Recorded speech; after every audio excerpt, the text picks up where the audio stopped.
You had to fail lots of times to get there. Experience is what allows you to recognize a mistake when you make it again, right? So you had to screw up a lot. Like, I don't know that I couldn't have done that at the beginning, but I am able to leverage then on top of it. And then we have this fourth value, which is called like shared abundance, right? Like, look, if we're going to all make money together, I'm going to make sure it's in your pocket too.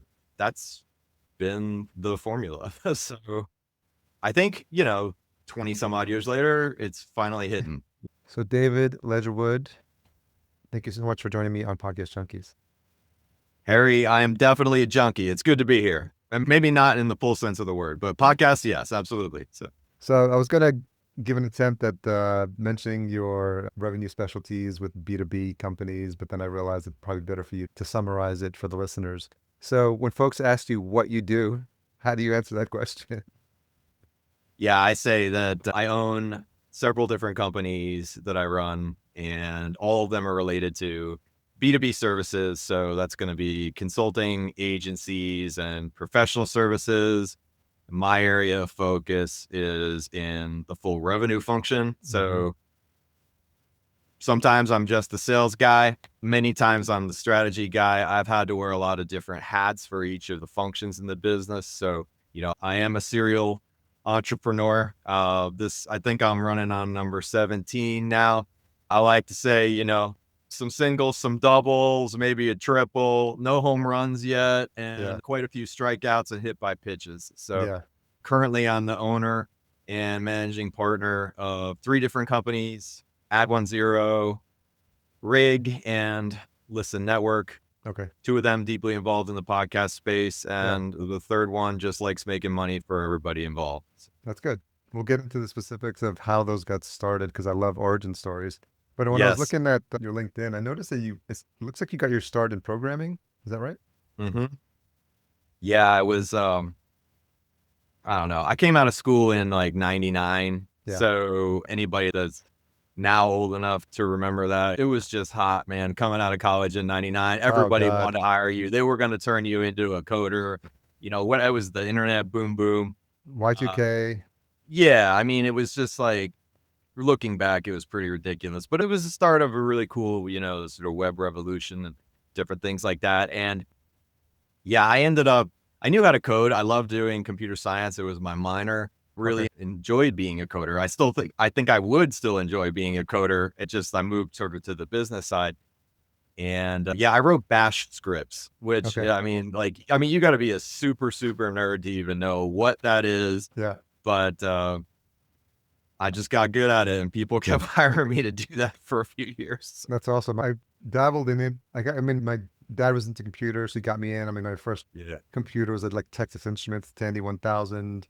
I had the gateways, learned basic, all the stuff you learn. I started with DOS 5, I think, was the first time I played with something like that. Yeah. And even then I was writing batch files and messing with the system. My dad would be like, "What? Just deleted all this stuff." I was like, "Oh, sorry." I had to figure it out. And I remember going back to, do you remember elementary school even? They had Logo and different programs that. You could write little Pascal programs. And, something like that. Yeah. It was Commodore 64 or whatever. I don't even know. I was fascinated by it. So. I always learned enough just to be dangerous. I started to learn a little bit of HTML, CSS, and but it was enough to just get basic stuff up. I love using visual tools like Dreamweaver, when it came to website development. Yeah, well, front page. Yeah, that front page, that's nasty. That was bad. What a disaster.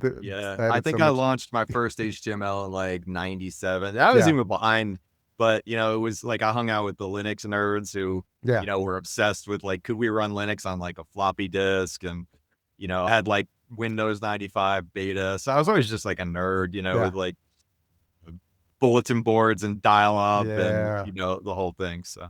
Anyone who hears that sound of a dial-up modem. Modems negotiating. This is a lost sound to so many young people. Will never understand the joy of getting kicked off in the middle of downloading a 5 megabyte MP3 from Napster or something. I don't know. Well, are the joys of upgrading from a 14.4 to a 56K modem? You're blazing. I was the dorks who we bought a bunch of phone lines so we could have, daisy chained 56K modems. Whoa. Okay. I mean, we were crushing it, man. Like we That's so almost got funny. over 1 megabyte down. Okay. Back then's a lot. I saw Yeah. that we had a bit of an overlap because I worked at JP Morgan Chase and I was there in 2001. I was in their like banking area just doing Okay. some QC stuff. And I was living in New York for 9/11. It was crazy. So, I was at that location at yeah. that 9/11. Yeah. So down Wow. in, I what's was that at called? Chase Plaza. Chase Plaza. Yeah. Yes. We were probably in the same, we were working in the same building at the That's same funny. time. There was It's two crazy. Oh, buildings, no, but wait. there I was was in 2001. yeah. No, yeah, because I was in Chase Plaza. Yeah. Yeah. Because I did a stint in, There was the old crappy building and the yeah. nice pretty one. Which one were you I was in? in a nice one. Yeah. Yeah. Oh, I was on level 3 of the old crappy one. Okay. We were on the 16th So floor. I think yeah, I abandoned. have a whole Yeah. story of 9/11 because I mean that was a crazy day, obviously, and Yeah. we were, I was looking out the windows at the stock exchange. It was right there. My window was at the roof level of like Federal Hall Wow. at the stock exchange, and so it was quite a harrowing experience. I wrote it all down within a few days, so that I would Okay. always have that. And somewhere I have my, sort of story of chaos from that day. Don't want to go do that again, but that was the day, in fact, though, that I realized like right after that, I was like, look, I don't want to die under a desk doing things that I don't like. And so I'm going to figure out how to be an entrepreneur. And at that Mm, time, there was no education for that. yeah. It's just like nobody Yeah. talked about doing a startup, No. unless you were maybe in Silicon Valley or something, it was just, Yeah. there wasn't a thing. So everybody thought I was nuts, but I was going to go start companies. So, Yeah, I mean, I definitely have always had the bug. And then in 99, I left. I mean, I left the position to go work at a Latino portal startup. Like everyone was jumping to portals and like everything was yes. .com in it. And I did that for like a year and a half, wasn't getting paid. I had cashed out my 401k. I was like, this is it. This is my golden ticket. And needless to say, I got a ton of experience, made a great new best friend we're still friends to this day. And Nice. just came back and thankfully I had a corporate godfather who always kind of looked out for me. And so got me a position back, I think, and then I eventually ended up at E-Trade working with him as well. But Yeah. but eventually, like even in 2004, I left again to go work for my half brother in Atlanta at a construction company because I was like, I gotta not necessarily maybe be in business because I was kind of riding still coattails at that point, but just kind of being the second person in charge, the right hand man. And that didn't pan out. Family businesses never do, but just each one was a step in the right direction. And then in 2014, 2013, my consulting stuff was winding down. The writing was on the wall that it was like not my future.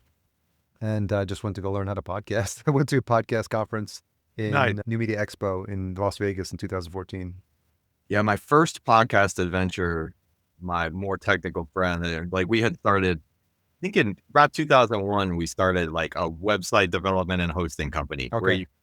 and this is like, you had to have bare metal. And like, I mean, it's like, it was amazing to have virtual servers or anything like that. Yeah, yeah, yeah. We were cutting edge, man. We would charge you, it's just ridiculous looking back now, but we built, sort of CMSs before that was a thing, like Mm, there wasn't a good CMS. And yeah, we were just like, well, what if we built a tool where people could manage, all their own stuff and it would yeah. go live on the site. It was written in classic ASP, Okay. total mess.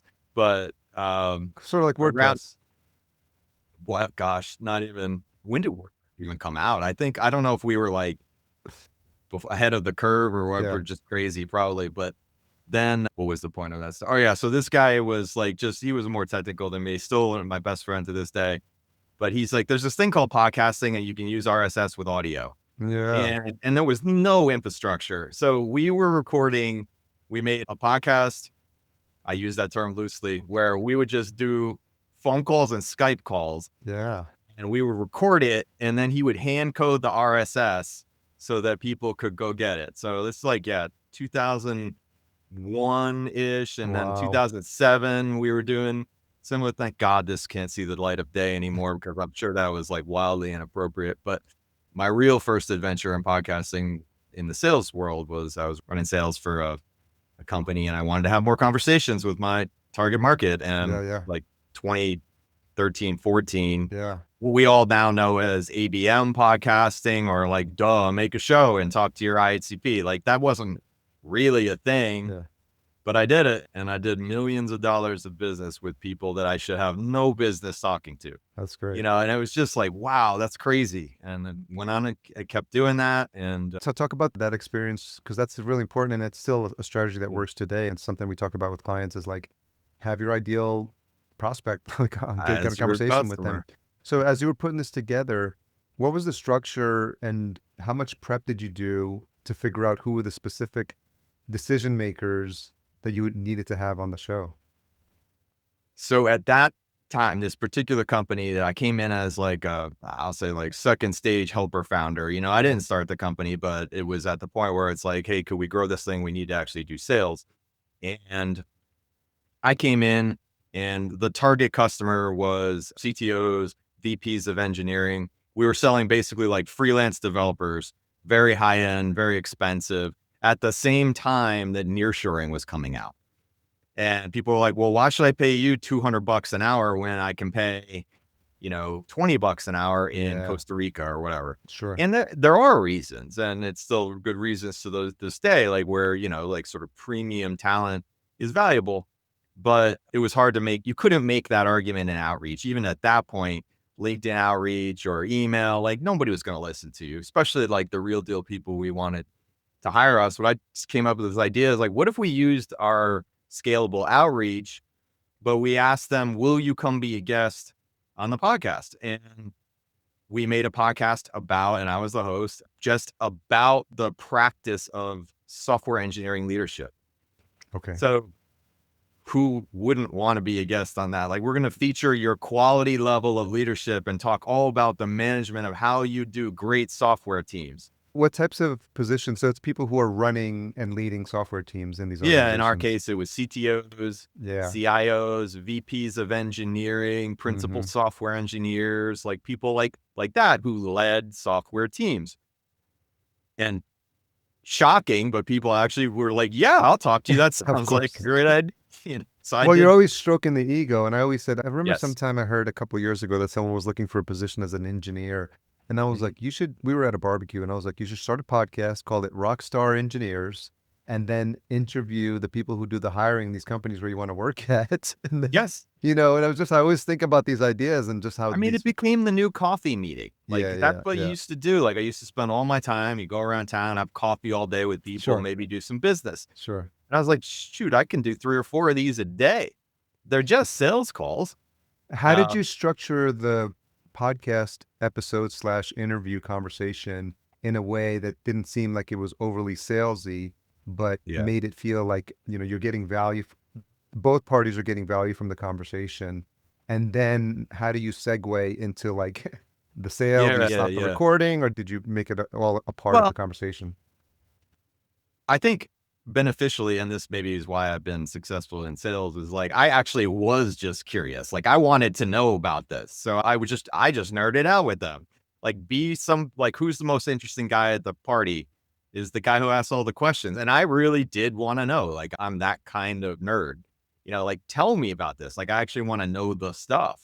And I guess it was, it came naturally to me. Like people always ask that question. I'm like, I don't know. I mean, it's the same way I always do sales. Like I just genuinely want to talk to people. And just be Why I, curious. Yeah. why I do shows. Yeah. I just want to learn. And I guess by being receptive to that, like, sure, I had that secondary motive. Like that was my job.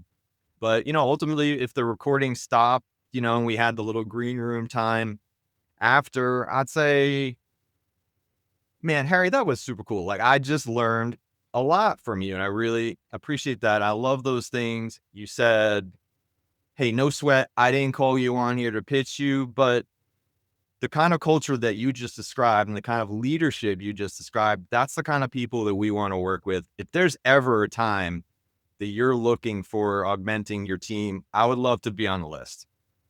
Then I just left it there. Yeah. Yeah. And 10-20% of those people ultimately over the course of 5 years, like just remembered that Of existed. course. And then we would post on social and be like, hey, look how smart Harry is. Like he said this brilliant thing, Yeah. so repurposing before it was a thing. And Yeah. this took the ridiculous part is now we were talking about, Descript and all this, like the one man show stuff that you can do now. Yeah. It took a staff of 5 to pull this thing off.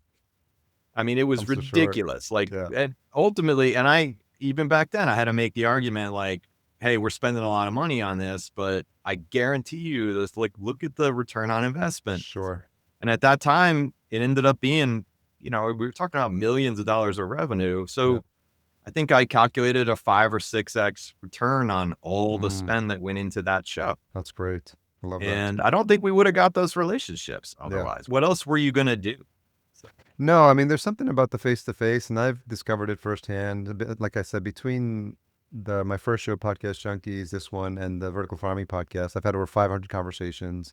And there's just something about the face to face. On the podcast side, I'd go to the podcast conferences, and Harry'd be like, "Hey, Harry," and I'd be wearing a similar yellow Podcast Junkies shirt, and they'd be like, "Oh, thank you, I had a great conversation." So from a yeah, like building that network, it was really critical for me at that time to just get a name, make a name for myself in the community. And on the vertical farming side now, because I focus on CEOs and founders, we've that show's generated over 100,000 in sponsorship revenue, and it's again from building that's so relationships. cool. Yeah. And I got flown to indoor farming conferences in Dubai and Germany on their dime. They put me up at a hotel, and that's having Man, zero visibility in vertical farming in 2020. And now I've spun it off into like the ag tech media group because I partnered with another website called iGrow News that does the content, the newsletter content. We do the media content, the podcast side. So that's awesome. it's wild how that happened. So I But I think definitely it comes from a thing like of general, like genuine interest is the key, right? You can't inauthentically do this. of course, First of of all, course. it would be freaking exhausting. Like if Yeah, you don't want to learn this stuff, but I mean, yeah. I would like genuinely ask people about stuff. And I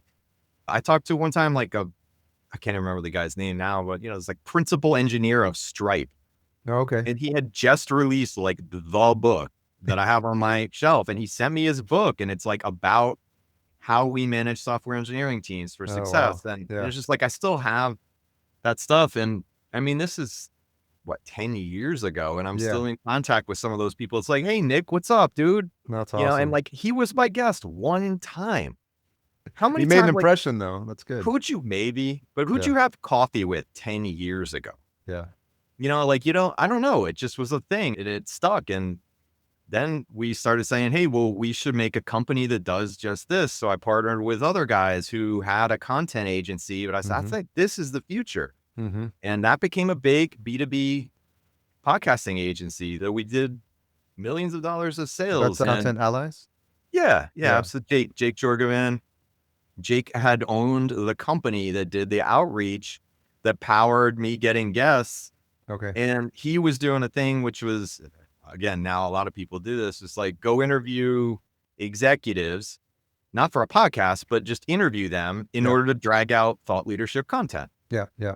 That was innovative at the time, but it, became getting a little saturated, as did the outbound. And then the podcast space was just taking off because it was like 2019. Yeah. Like, hey, why don't we do that? Just focus on that. It's the same thing, Sure. but it's novel and people aren't doing that. And we hit the curve right at the right time there. And that company grew and Jake still owns it. And that's awesome. And then we did another podcast there, Leaders of B2B. Yeah. And Leaders of B2B was the same thing. Like, well, I know that the people who are going to make effective B2B podcasts for big brands are in fact leaders of B2B. Yeah. And I can talk pretty much at all the levels of business. Like I'm just like guy. So let's go get them. So we got the CMOs of major companies and we got we used the same mechanism when we built another company that way. Yeah. And that's where Listen Network came from, because then we realized there was problems with podcast promotion and proving ROI and, all the Mm-hmm. things that agencies run into. So Yeah. we built Listen Network because it's like, just keep solving problems. And that's where Rig came from. It was like, that's weird. Like there's a lot of weird production problems. What if we solve that too?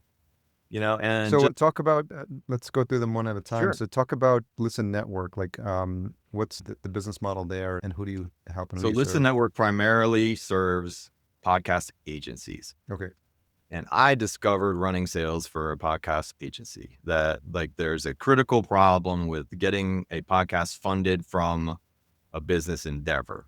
Mm-hmm. And that was that no matter what you did, and all of us podcast people were like, podcast is a long game. You're not going to have lots of downloads at the beginning. You're going to go in and we would be coaching these people on what to say to go get more budget. And it Coaching the agency owners? not the agency owner, like we were the agency. So Yeah. we were coaching our clients who Got were it. the podcast marketers at brand companies, right? Yep. Yep. And we kind of go, okay, here's the things to say, here's your data, all this stuff. But they go back and like, hate to say it, but 30-40% of the time, they just couldn't make the pitch the way we could. Yeah. And they were going into budget meetings and they were sort of presenting this long tail editorial type of discussion. Well, people who control marketing budgets were by and large performance marketers. Yeah. Yeah. They want the And ROI. they're sitting across the table and you could see this meeting and there's like sort of money driven ROI, CMO or CFO, or whoever's in that meeting kind of go, why should we keep funding this expensive thing when right across the table, there's the paid media people and they're going, we drove 100,000 MQLs. Yeah, of course. Right? Like it's just like a misalignment of language. So Listen Network And was MQL built, is just for the listeners not up on the tech I mean, stack. who knows what it is, right? Yeah. Like, how many listeners, how many downloads? It was always Qualified downloads. leads. Yeah. We all know that downloads is, quasi-useful metric that like, A massageable metric, as I like but to it say. was the KPI. And Yeah, of whether course. like it or not, people were asking about it. So we surmised and said, okay, people are going to count that whether or not we tell them it's a good idea. So if they're going to count that, what if we could say, we know that these downloads came from your exact ICP, your target market.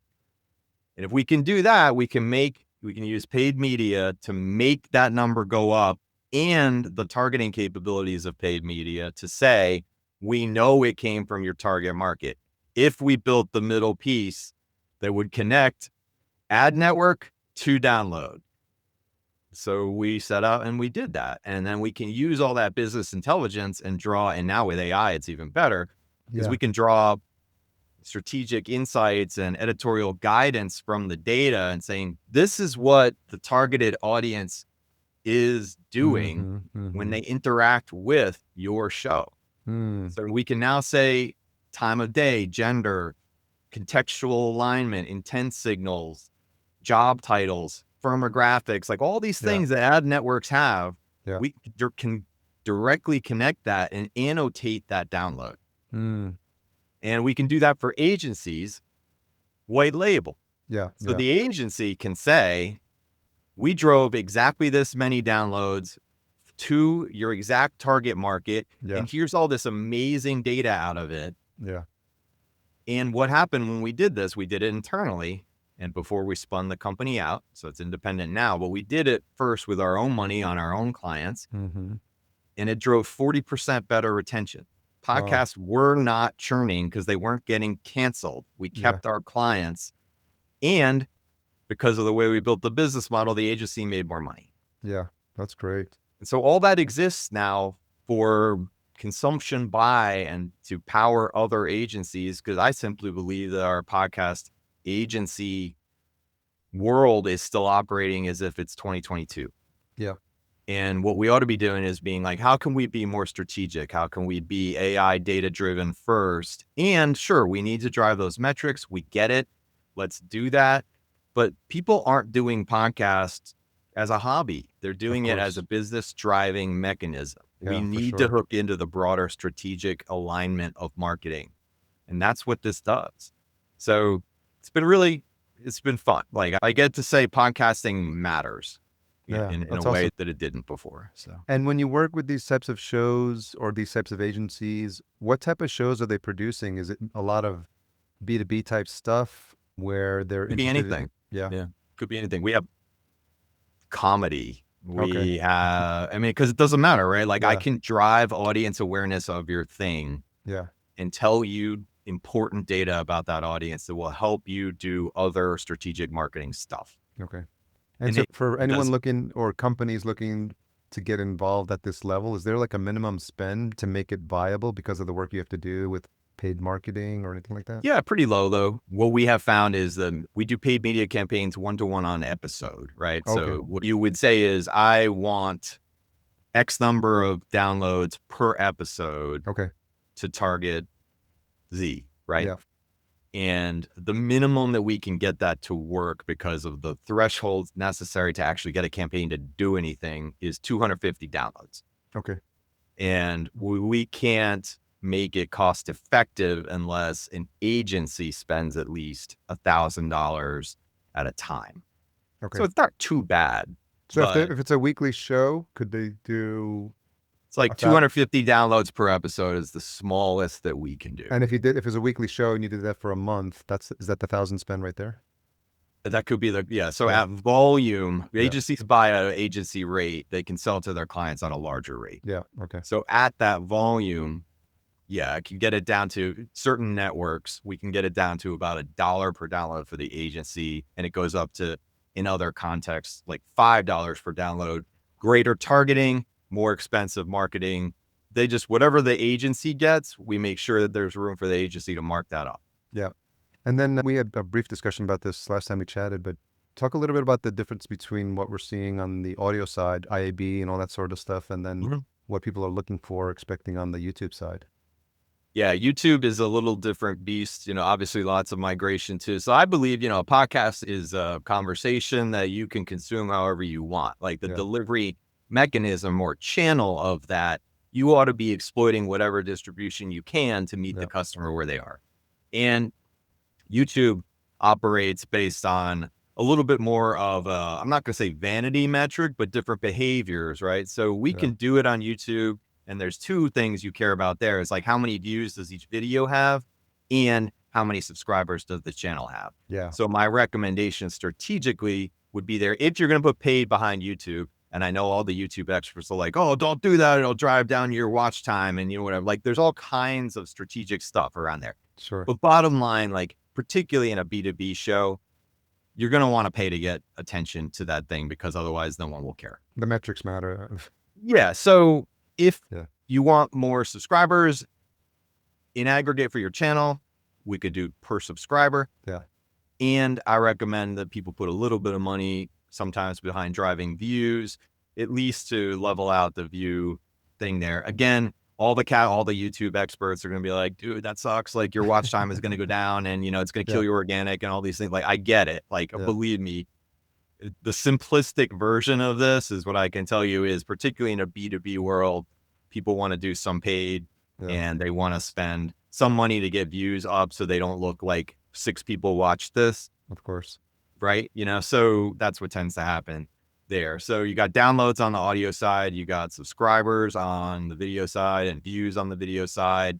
And we're also exploring all kinds of other ways to think about, well, from my podcast, I want to drive additional email subscribers, or maybe I want to drive traffic and think about like I'm building my Substack property or so all these things are what you call mid-funnel conversion. That's going to be like your problem-aware audience doesn't know that you exist and that you have the solution to their problem, but they are problem-aware. Yeah.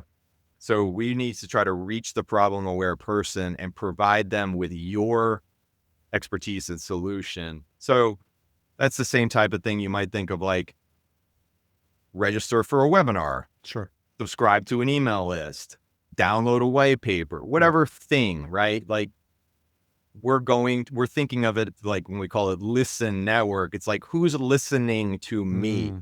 And does that require a podcast, that other case study? Because if you're just trying to drive your email list to awareness to a problem aware audience, you don't even need a show for that, right? You may or may not benefit from any particular type of content, because this is where, like, again, like I advocate zoom out. Yeah. This is a full picture of content for strategic purposes. Yeah. I don't know what the right solution is for any given company because, like, where's your customer? Sure. We got to figure that out. It's the same thing you would do for any marketing. Yeah. So now, what am I a strong advocate for? Like, I'm pretty damn sure that you should have a podcast. You should be able to, essentially have a place to have authentic conversations. Yep. And from that, if you do video first, you'll be able to derive a lot of other types of content from it. So of course. Yeah. I do think that is the best, most authentic entry point.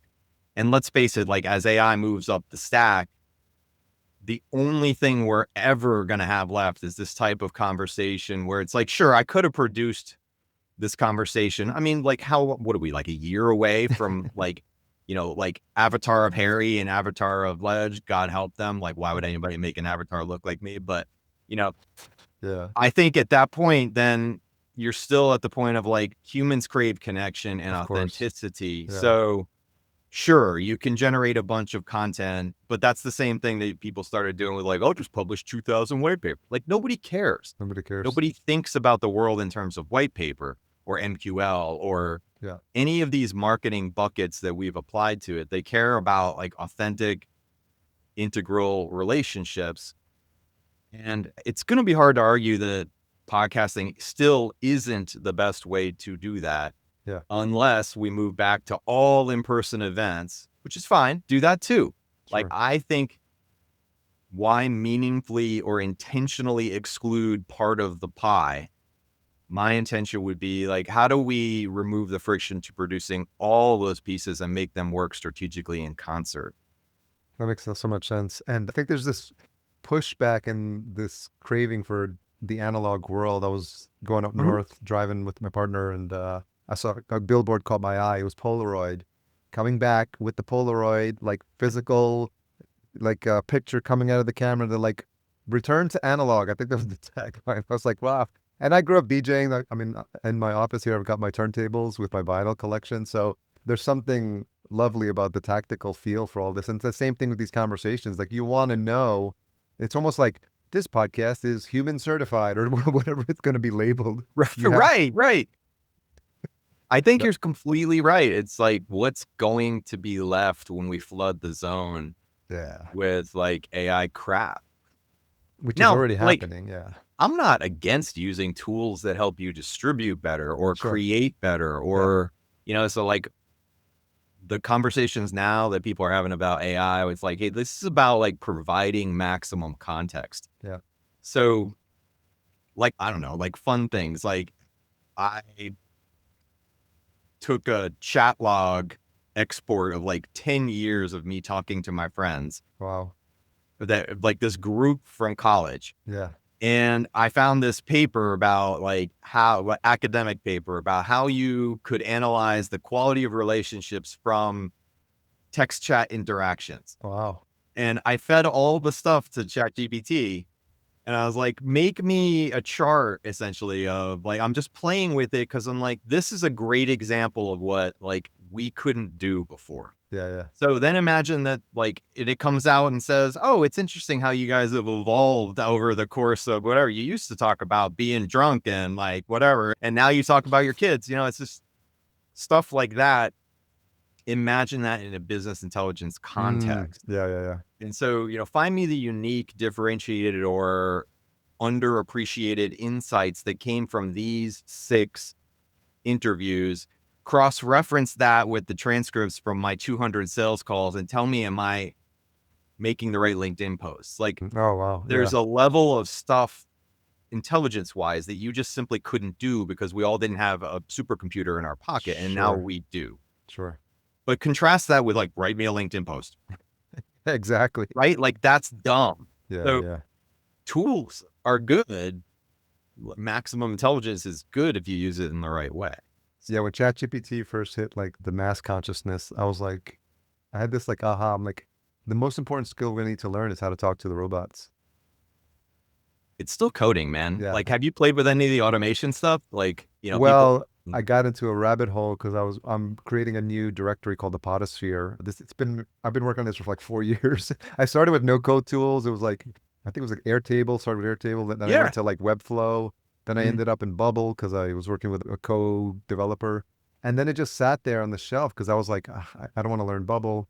And then the vibe coding stuff came online. So I jumped into Replit, Bolt. And then I started getting into the Reddit forums, and they're like, this code is horrible, it's spaghetti code. And I was like, I don't want to do that. So then I went back to Claude, which has apparently got the best coding prompt engine. And I just basically said, hey, this is what Bolt created for me, fed it the screenshots, so you can give it screenshots. I was like, oh, this is a nice look. We can use the styling. And then I just started from scratch in Claude. And now I've got Supabase set up as my database. I'm using GitHub which I've Mhm. barely touched, but starting to familiarize with myself and like testing it locally. And it's been an interesting exercise because there's something like satisfying about adjust this code, refresh the screen, see that it works, and Yes. going very slow. But knowing I'm walking a fine line here because, or a high wire, because I don't know what's happening in the code, to be Right. quite honest. But I'm going very slow. I know enough, like I said, to be dangerous.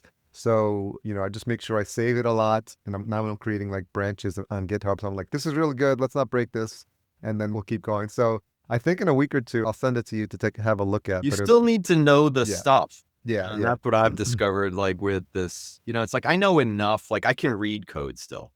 But I mean, like, I don't know what to do. It's been Yeah, years, yeah, and like yeah, I can't set up environments. I can't do it, but yeah, you're giving me the bridge to get back to where I can start to do interesting things. Like yeah. I need a dashboard across all my companies. And it's really annoying to log into 8 different bank accounts every day.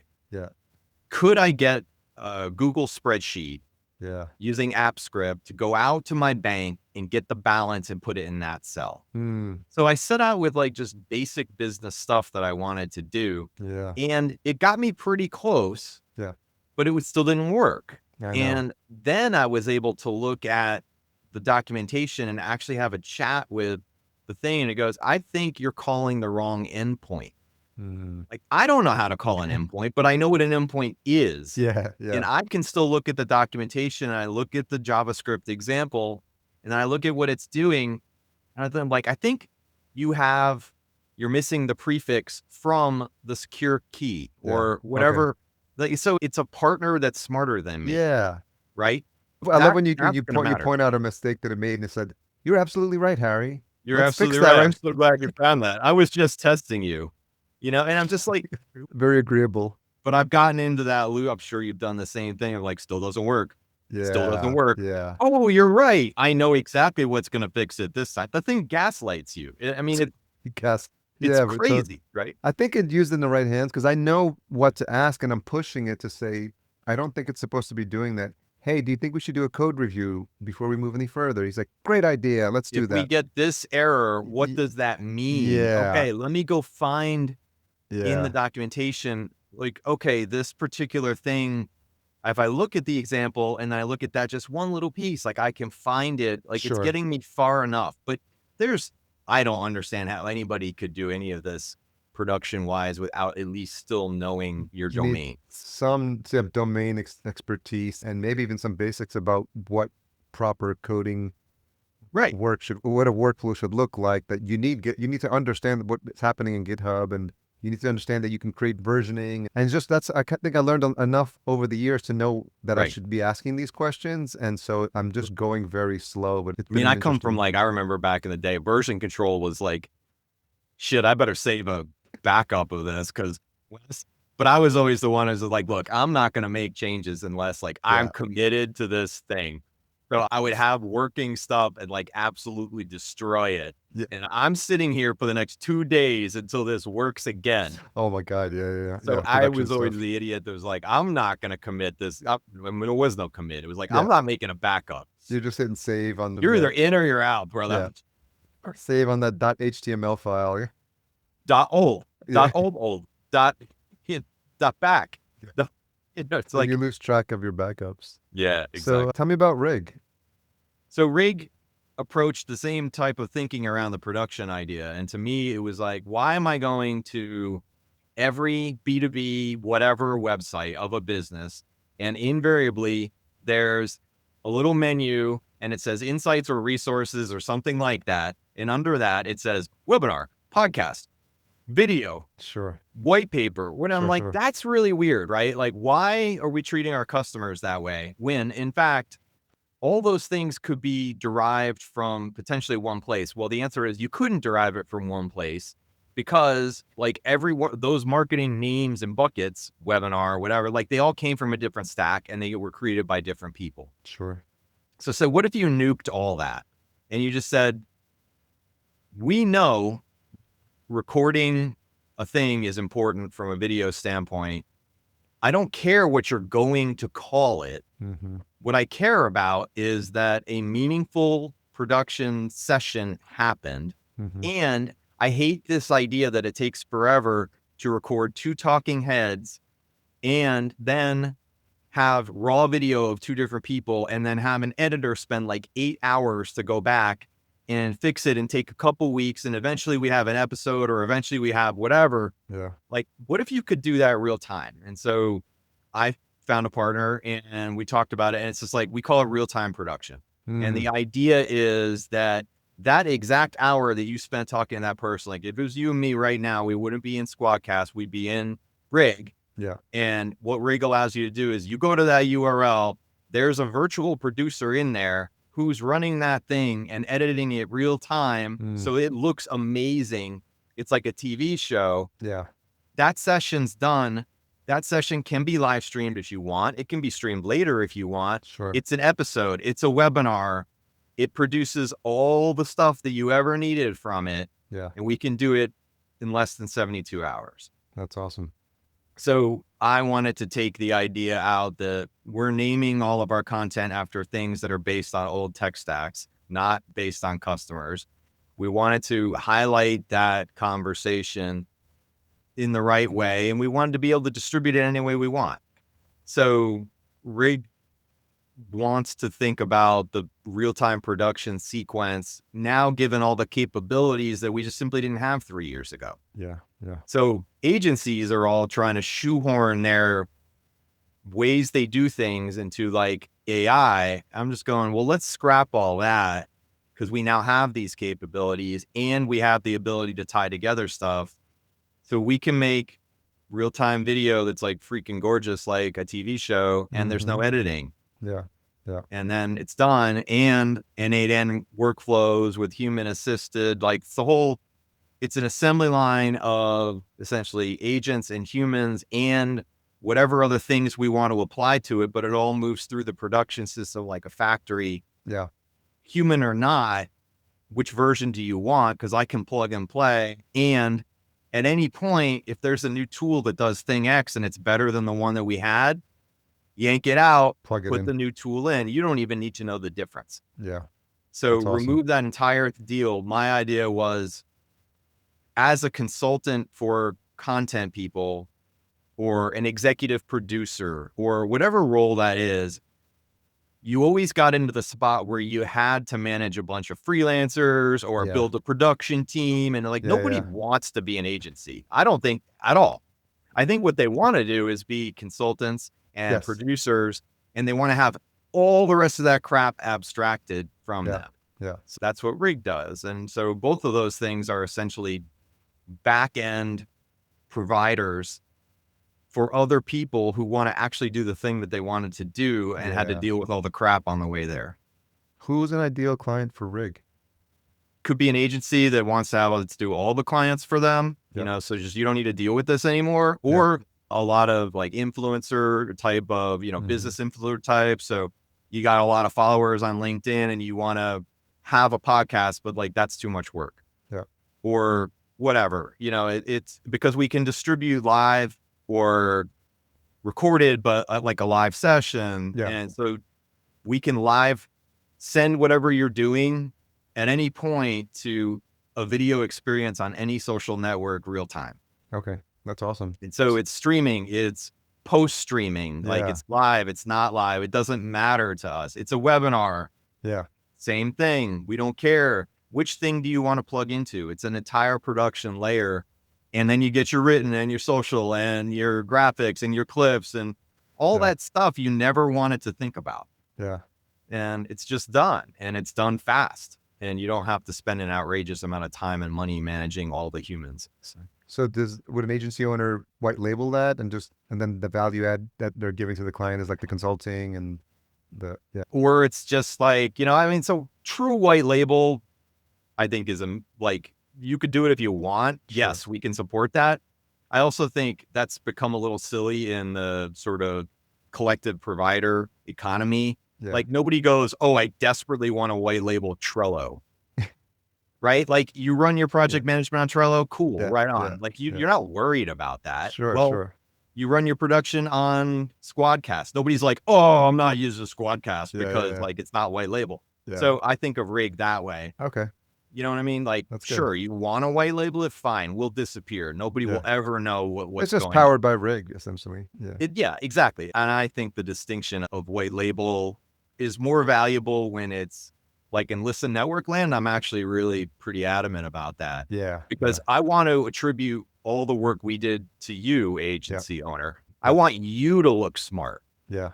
In this case, it doesn't That apply makes sense. to that, That's right? good. Like it's like a tooling more than it's like I don't care who made the thing. Of course. I care that the thing was smart. And it works. Yeah. Now, if I can accrue smartness and intelligence to you so you can get more clients and keep them, Yeah. that appeals to me more as a white label thing. That may be my bias as a service provider, but that's the way I think about it. So what's the third company now? Ad list- 10, that was actually Okay. the original company. And so that innovation was having run sales for a lot of service companies, B2B service companies. Like, this is really weird. You can hire a fractional CMO. You can hire a fractional COO, CFO, whatever, CTO. Yeah. Why can't you hire a fractional closer? Mm-hmm. And, then I thought about that and it's like, well, it's not just a closer. I need an SDR, BDR, sales ops. I need, sort of a person to run systems and CRM and whatever. Like, well, what if we took all that as a fractional? Okay. And so an agency, a consultancy, or a professional service company founder can say, I hate sales. Yeah. I got into this because not to sit on Zoom all day trying to sell my thing and have other people do it. Yeah. I got into this to be a practitioner and an expert. Yeah. And I really like to run a team of experts, but I've reached the point where either I'm going to be on sales calls all day or I'm going to actually get to do the thing that I want to do. Yeah. Yeah. And if they reach that point and they go, I don't want to be chief sales officer, I want to be CEO. Mm-hmm. Well, cool. Let's go plug in the entire thing so that we can be that for you. So whatever calls get booked, we'll take them. We'll be your expert. We'll close them. We'll run it through the CRM. The deal's closed won. The deal's closed lost. Cool. We pass it off to onboarding. We help you manage, make sure that it fits your CX process, whatever that is. So I call it a fractional revenue function for B2B services. And it suits well from that.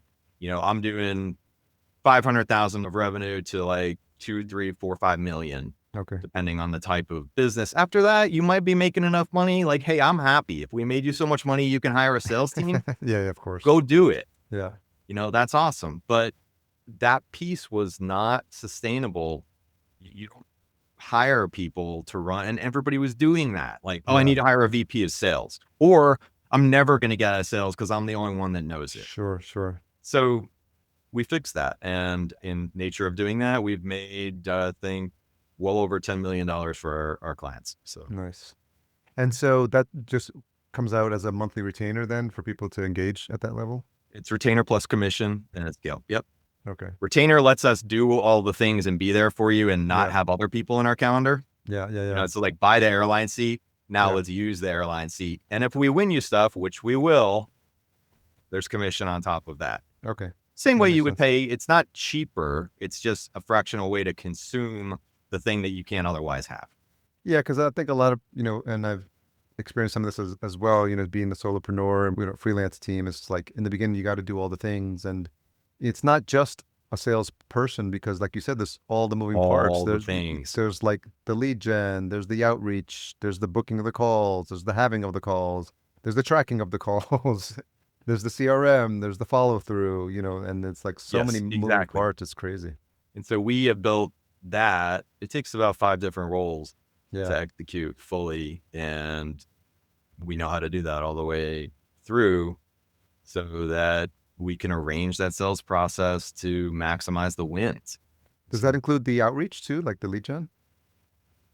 Generally not. We can add that on top. Yeah. So my thinking on that is sure, we have teams that can do that. So we can add that in. But I think that if we were to divide revenue into marketing and sales, we live in the sales world, and that's mid-funnel down. Mm-hmm.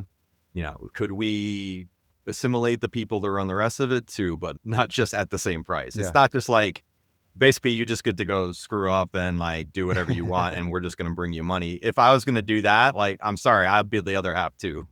Yes. Yeah, that makes a lot of sense. So it is what it is there. And people who think, oh, I need more sales, what it really is like no one's interested in my thing and I have no leads. Yeah. You have a fundamentally different problem. I'm happy to consult you, but that isn't if you have no calls and no interest in your thing, Yeah. that's not the same problem as I can't close deals. Sure. Sure. Makes a lot of Right. sense.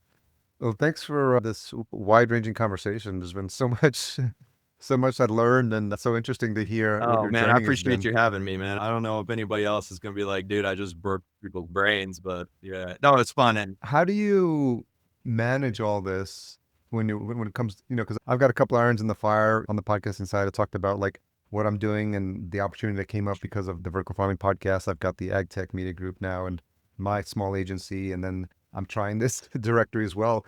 And you're doing this at a 10x scale. Like, how do you think about managing your time when you've got multiple irons in the fire that need your attention?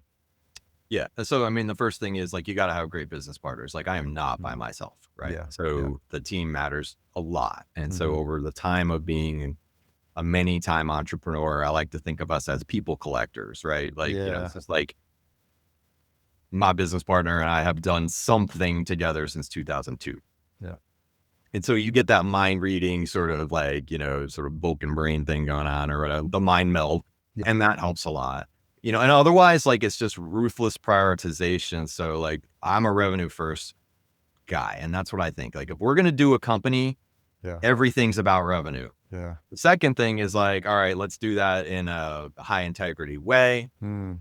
The third thing is thinking about like, how do I calmly address that? I call it calm confidence. It's just like, I know we can do this really well and I can approach sales in that way. And so like, I do think, whatever skills I've developed as a salesperson, none of these things go unless we close stuff. Right. So, Yeah. Yeah. have an expert in business models and revenue models and, sort of a polymath or whatever, sort of business, like you need to have that experience. And Yeah. so, Nowadays.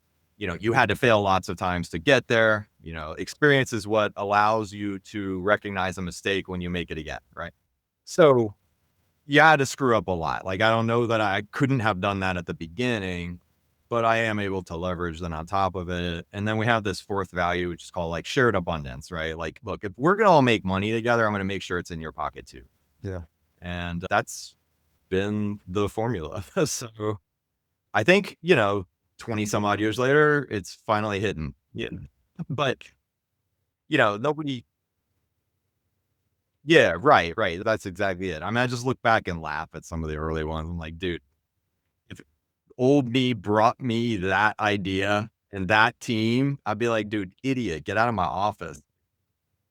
Yeah, I mean, it's a joke. And I mean, I can remember the conversation. I was just working on a LinkedIn post about this. Like, here's the time I didn't listen to somebody and I lost $1 million, and because I was an arrogant little bastard. And so like, I try to like look back and have grace for that whippersnapper there. And that's fine. It's like, look, back in my day, it's like all of a sudden I'm like the middle-aged, like grizzled dude. I'm like, oh man, it's not, it's wisdom is the accumulation of like error. I mean, like that's what I really think. It's like, why do you know that? Like, because I did it wrong so many times.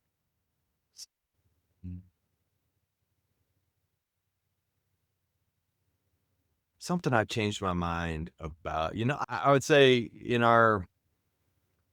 I took, let me put this the right way, like sort of, I had bought into the narrative, sort of like the dopamine addiction of our society. And so like part of like managing my time is like being hyper focused on. So I quit social media.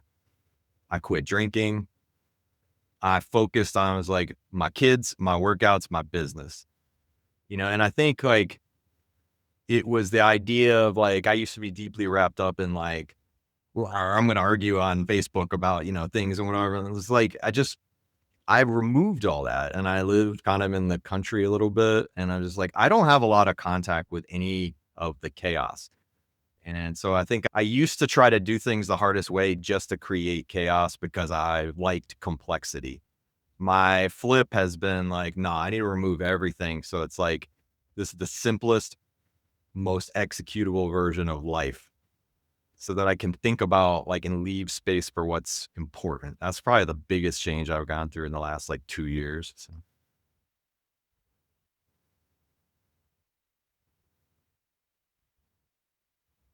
That guy's abrasive, like he's like, I don't know. It's like I was born and raised in New Jersey. Sometimes it still comes out. It's like, man, the first 5 times I talked to you, I thought you were such a jerk. But then I realized like you were actually shooting me straight and just nobody shoots straight like that. And yeah.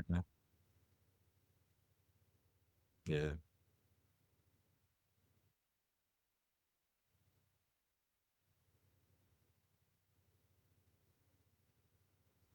What do you mean? Yeah.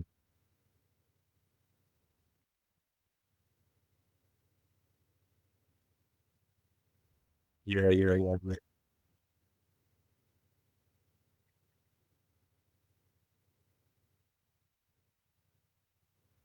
Yeah. Well, it's just like I think like people don't realize when you grew up like and that's just like if I said hi to everybody, that's all I would do. Right? Now I live in like, sort of country town, Tennessee.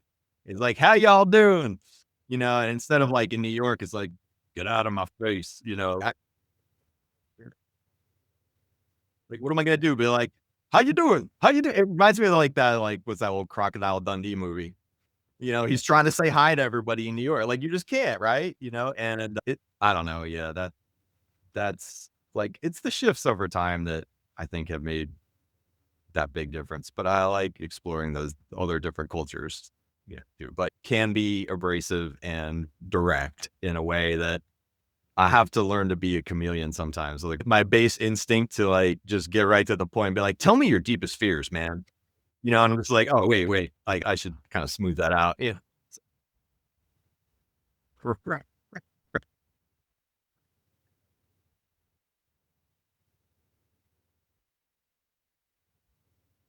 Because I have so many things going on, I love connecting with people on LinkedIn. So yeah, my LinkedIn's open. Anybody that hears anything wants to talk about startups, business, B2B services, podcasting, like I very much enjoy my chats on LinkedIn. I think that's maybe how you and I met. And, I just try to get out there and be authentic. So that's the way to do it. David Ledgerwood, and I'll help you filter through to which of my pieces of my adventures might be best suited to make you some money. So.